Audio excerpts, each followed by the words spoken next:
What's something that the community needs to know about you? We're not going to be traditional in the way that we approach things.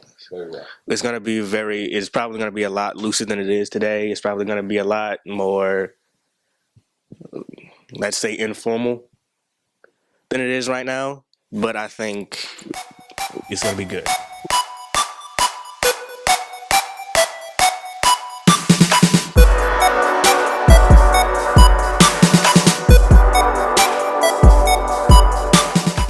Hi, team, and welcome to another episode of The Future.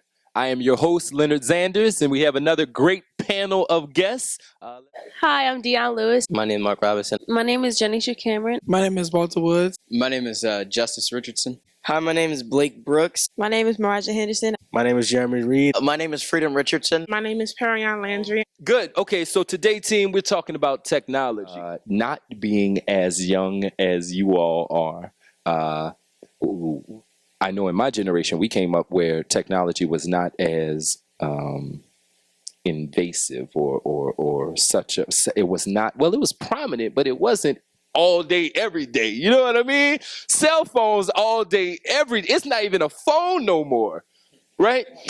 It's part of your body.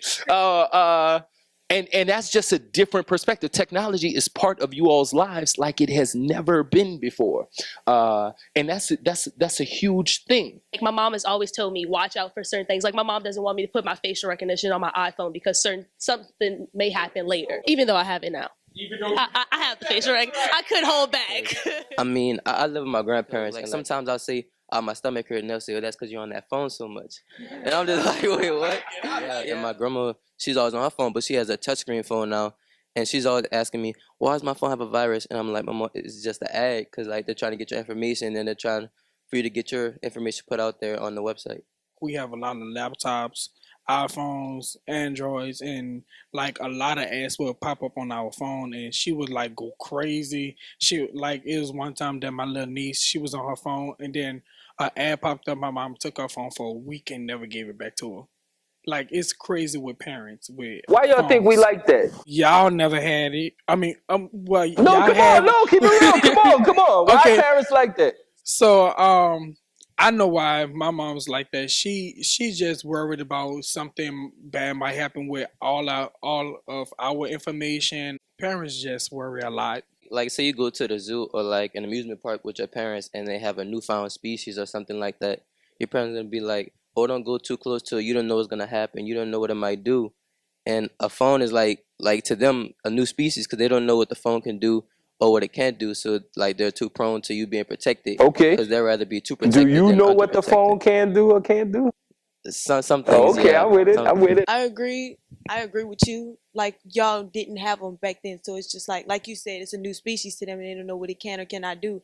And most of y'all don't even much know how to work the phone. And it's like, Just taking shots. Hey, all the adults out there, I'm taking the charge for all of us. Our parents have the ability to look at something more analytically than we do, just because they've seen the advancements of technology over time at a greater time span than we have. many times a week, my mother would come up to me and she'd be like, why is my phone doing this? Or why can I not do this on my phone? I'm That's just what like, you oh my for. God. And my mom, she follows me on Instagram and all my social media sites. But like, if I was to post a picture and she was like, I don't want my daughter to be viewed like that, so delete it. Because all the pedophiles and people that are on the websites, you never know, they could be disguised and stuff. The stuff is true, so I'll just listen to her and I'll delete it, because it's just like, one, I gotta obey my mother. And you really do have to be aware of the things that are going around, because people do make fake pages just to stalk people and stuff, because people make pages to bully people, so why wouldn't they do that to stalk people's pages? Hey, I'm glad you're aware of it. And now we have this concept of net neutrality, or the lack thereof, that's coming into play, right? Somebody give us the rundown. The lack of net neutrality is basically giving the government and corporations the ability to do and show you whatever they want, and charge you whatever they want. How in North Korea, the internet is nothing like it is here. They can't even see like certain things that we can see, and that's kind of what could happen to this country without net neutrality. So It's basically just taking away a freedom of educating yourself on something that you may not be able to educate yourself somewhere else. Is there a benefit of internet censorship? The benefit of internet censorship is for like the little children. Like if they was to look up something and like everything pops up if you look up one thing. Like so if a child was to look it up, then so much wouldn't pop up. It would be more appropriate for age ranges for children. And there is such a thing as safe search.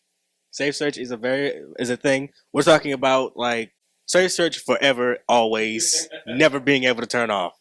People nowadays, you all hear all these stories of like school shootings and mass shootings.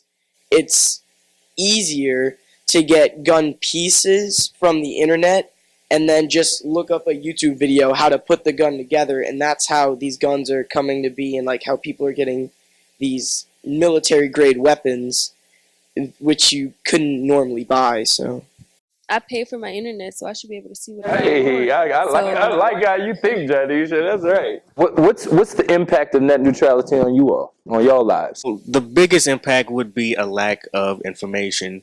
Underfunded communities, they don't have money to go seek out a lawyer's help, so they use the internet.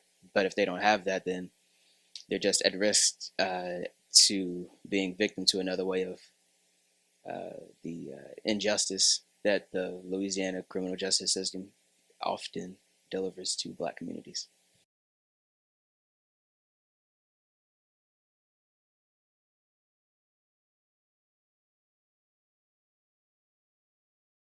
If I'm trying to educate myself on things that are happening today, like say I turn on the news and I decide I see this story that's happening and they don't like explain the whole thing because they only have so much time to explain it.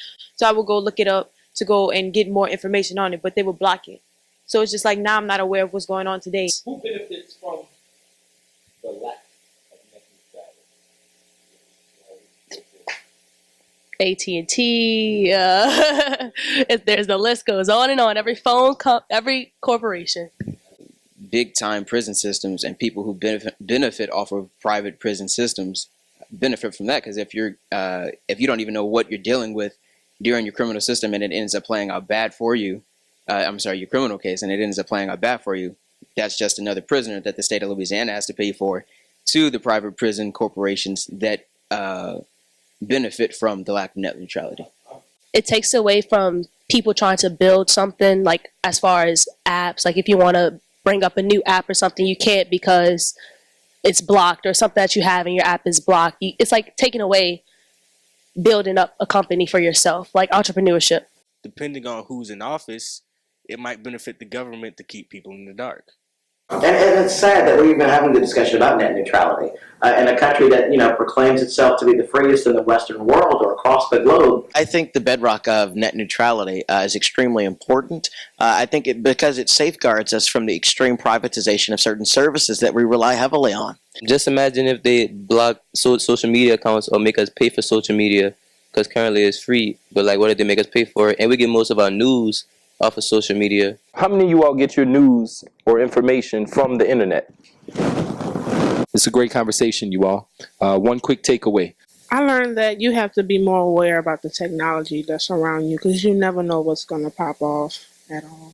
I think technology is definitely a beautiful thing, so long as we can enjoy both and handle both the good and bad sides of it. Technology is two sides of the same coin. It can be very good, it can benefit us, and it can do amazing things, but at the same time, it can do very bad and harm people. I have to be more cautious of the things that I'm putting on my phone, because like I use my phone for everything, legit everything. Even though we have advanced far enough so that our technology is much better, and even the technology in our medical centers and our health, it's still a double-edged sword where it's also harmful to us in ways that we still don't really know. So I don't know everything that's about my phone or in my phone, so like not to depend on it so much. Sometimes I have to just sit down and just like think about what my phone can do and what it can't do, and because your phone can do a lot. But also I realized that when my grandma asked me about my stomach, most of the times I do be on my phone. So like she might just be thinking about it like that. I can't wait for that class action lawsuit. I'm getting paid on that one, Justice. My stomach hurt. No, it's not because I ain't eat. This is phone. I've learned that listening to your elders about certain things with technology really like can help you and help you understand where technology can go. Like I agree with Freedom, like they have a more analytical viewpoint. So listening to them can help you in the long run. What I'm really going to take away from this is me and my best friends, we like would text like in the same room. Y'all know it's like a TV show, right? All right. But I'm gonna take away from this is now I'm gonna just turn my phone off, put it to the side, and really do something with my best friends instead of be on my phone. It's gonna be really difficult. Who finds it hard to cut their phone off for an hour? The takeaway is stay woke. To the viewers at home, Drop that on. if y'all can't conceptualize like the dangerous impact that advanced technology could have, I suggest that you go buy a Netflix account and watch one episode of Black Mirror. It's a very great show, and it will give you some insight. So what we're gonna do to make people woke about technology is put them on technology. But it gives you that visual. I'm with it. I agree. Great discussion again. We're not solving problems, but we are talking about them. We appreciate it. We'll see you next time.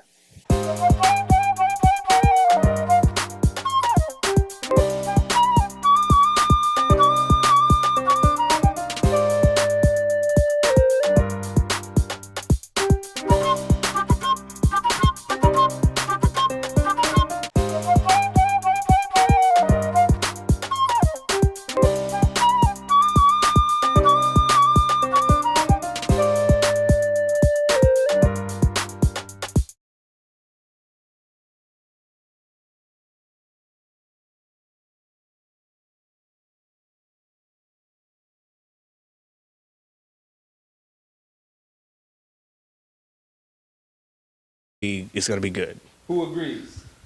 Yeah. Good. All right.